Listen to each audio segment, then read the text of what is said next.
అయోధ్య రామ మందిర ప్రారంభోత్సవాంశాన్ని సార్వత్రిక ఎన్నికల్లో ప్రధాన ప్రచారాస్త్రంగా మలుచుకోవాలని భారతీయ జనతా పార్టీ ప్రణాళికలు రచిస్తోంది. రామ విగ్రహ ప్రతిష్టాపన కార్యక్రమాన్ని 15 రోజుల పాటు వేడుకగా నిర్వహించాలని బీజేపీ భావిస్తోంది. ప్రతి ఇంటా రామజ్యోతులు వెలిగించడం, దేశవ్యాప్తంగా ఆలయాలను శుభ్రపరచడం, భక్తులు అయోధ్య వెళ్లేందుకు సహకరించడం వంటి కార్యక్రమాల్ని చేపట్టనుంది. 2019 సార్వత్రిక ఎన్నికల్లో సాధించిన 303 సీట్లు, 37.36% ఓట్లను ఈసారి ఎలాగైనా అధిగమించాలని భారతీయ జనతా పార్టీ లక్ష్యంగా పెట్టుకుంది. అయోధ్యలో రామాలయ ప్రారంభోత్సవాంశాన్ని ప్రజల్లోకి ఎక్కువగా తీసుకెళ్లాలని భావిస్తోంది. అయోధ్యలో రామ విగ్రహ ప్రతిష్టాపన కార్యక్రమం ఈ నెల 22న జరగనుండగా దీన్ని 15 రోజుల పాటు ఓ వేడుకగా చేసుకోవాలని బీజేపీ ప్రణాళిక రచించింది. ఈ నెల 14 నుంచి 27వ తేదీ వరకు ఇందుకోసం షెడ్యూల్ ని ఖరారు చేసింది.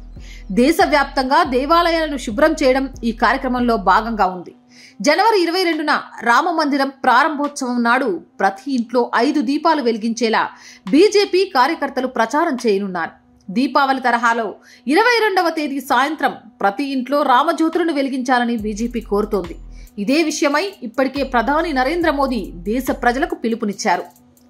జనవరి 25 నుంచి మార్చి 25 వరకు దేశవ్యాప్తంగా భక్తులు రామ మందిరాన్ని సందర్శించేలా కార్యకర్తలు సహాయం చేయాలని, అందుకు తగ్గ కార్యక్రమాలు నిర్వహించాలని బీజేపీ అగ్రనాయకత్వం కోరింది. ఆలయ ప్రారంభోత్సవం తర్వాత రోజు 50,000 మంది భక్తులు రాముణ్ణి దర్శించుకుంటారని బీజేపీ అంచనా వేస్తోంది. ప్రయాణ, వసతి సౌకర్యాలు, ఇతర అంశాల్లో బీజేపీ కార్యకర్తలు భక్తులకు సాయం చేయనున్నారు. ఇందుకోసం ఆర్ఎస్ఎస్ కార్యకర్తలతో బీజేపీ శ్రేణులు భుజం కలిసి నడుస్తాయని బీజేపీ సీనియర్ నేత ఒకరు వెల్లడించారు. అయితే ఈ కార్యక్రమం సందర్భంగా పార్టీ జెండాలను కార్యకర్తలు ఉపయోగించరాదని బీజేపీ అధిష్టానం ఆదేశించినట్లు తెలుస్తోంది. హిందుత్వ, అభివృద్ధి, ప్రపంచంలో పెరుగుతున్న భారత్ ఖ్యాతికి మోదీని చిహ్నంగా చూపేలా బీజేపీ ఎన్నికల ప్రచార కార్యక్రమం సాగనుంది.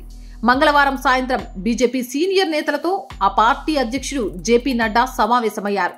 ఇతర పార్టీల నుంచి నేతలు, ప్రభావితం చేసే వ్యక్తులను సార్వత్రిక ఎన్నికలకు ముందు బీజేపీలో చేర్చుకోవడంపై ఈ భేటీలో చర్చించినట్లు తెలుస్తోంది. ఇందుకోసం సీనియర్ నేతలతో కమిటీని వేయాలని బీజేపీ నిర్ణయించింది.